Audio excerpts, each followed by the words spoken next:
if they don't involve the contractor from day one of design, they probably have already blown their budget. So today on our channel, we're talking about the ever elusive topic of custom home budgets.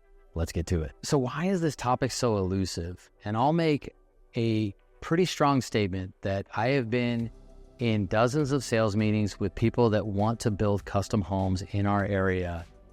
And there's not one client that has come to me and said, hey, this is what my budget is to build the house. In fact, most people are coming to the table with an image of what that budget should be, asking for advice, which we're more than willing to be able to give, but typically don't like what that number might look like to be able to get the finish and quality level that they expect out of a rebuild the block home or some of the other great builders within our area.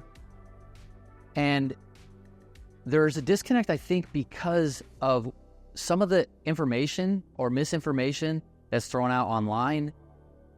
I just recently did a Google search where it said that a typical home or average home in America was being built for $200 a square foot and a luxury residence for $300 and $350 a square foot, which are numbers that are almost untouchable within our marketplace. However, this is what starts the conversation. In most of these conversations I have with these clients, I mentioned that budgets are a conversation that we're working towards.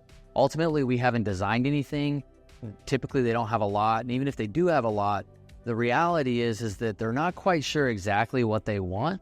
And so it's really hard to be able to tie down exactly what that home will cost. However, if we could come away from that meeting understanding that there's an appropriate amount budgeted for the project, or at least that we're all on the same team working towards a number, that's usually the starting point that allows us to be able to move into our pre-construction services agreement, which allows us to be able to start design and to be able to start bringing that budget into life so we could eventually produce the product based on the budget that our client had in mind. So one of the keys to be able to establish an accurate and reliable budget is to be able to remember what that budget is during the course of design. Now, one of the challenges that a lot of our clients will have is if they don't involve the contractor from day one of design, they probably have already blown their budget. And here's the reason why. Ultimately, our architects and designers want to give our clients everything that they want. However, if there's not someone in there to be able to give a realistic picture of whether it's within budget or outside of budget, it makes it very hard to be able to make those decisions time and time again during the design process. As a quick example, when we know that a client has a $2 million budget in mind to be able to build a home, and they have options that allow them to be able to have a $5,000 door, a $10,000 door, or a $20,000 door, we want to make sure that they are aware that they have those decisions and the time to make those are during the architectural design. Now, what I didn't mention is that in each one of those scenarios, they could still have the associated glass or span of glass in each one of those options, such as a 16-foot OXO slider would be around $500 to $7,500. However, if they went to a 4-panel stack slider, boom, boom, boom, ultimately they'd be ranging somewhere between maybe 10 and 12. If they wanted to go a step further and they wanted to be able to do one of those fancy doors that everyone seems to want but no one actually uses, which would be a full pocket slider, they don't realize that the door itself might be 12 to 15 grand, but the overframing necessary to be able to get that pocket and the additional work that it takes to be able to finish off that pocket appropriately, both from a finish level perspective as well as energy efficiency, will be able to increase that cost up to maybe 20 grand.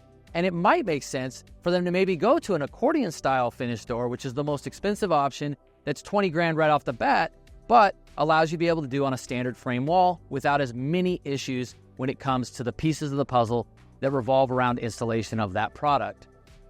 It's decisions like these that will absolutely save you on the back end from having to value engineer things after the architecture and the design has already been completed. The other thing that I would mention that gets to our clients as well as myself when designing our specs is the challenge of design fatigue. After working with the architects and then working with the engineers and then working with the interior design set and working with the landscape architecture, a lot of times our clients aren't prepared for the amount of time that it might take to be able to take on all of those aspects of design. And because of that, they start making quick and maybe hasty decisions without actually checking price point of what it is that they're actually approving. At which point, the budget can get out of control very, very quickly. It's very easy to be able to pick a $5 square foot tile versus a $30 square foot tile. And while I think that there's definitely some areas in which you can be able to have a $30 a square foot tile, you're probably not going to want to do that in your master, which would increase the cost exponentially more than, let's say, doing it in a powder room that is a showpiece for all your guests when they come over while you're entertaining. So you want to be able to make smart, cost-conscious decisions during the course of design.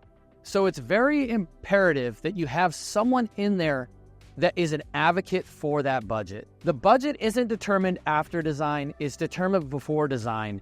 And then it's the team that's collaborating together to be able to get to the end result that every custom home client wants, which is to design an amazing product that they can be able to afford and build in the real world that they will eventually be able to live in for years to come, enjoying time with family and friends. As always, we appreciate you following along. If you have any interest in building a custom home and understanding the pre-construction services that we help our clients get through from day one, reach out anytime, DM us below, and as always, have a great day.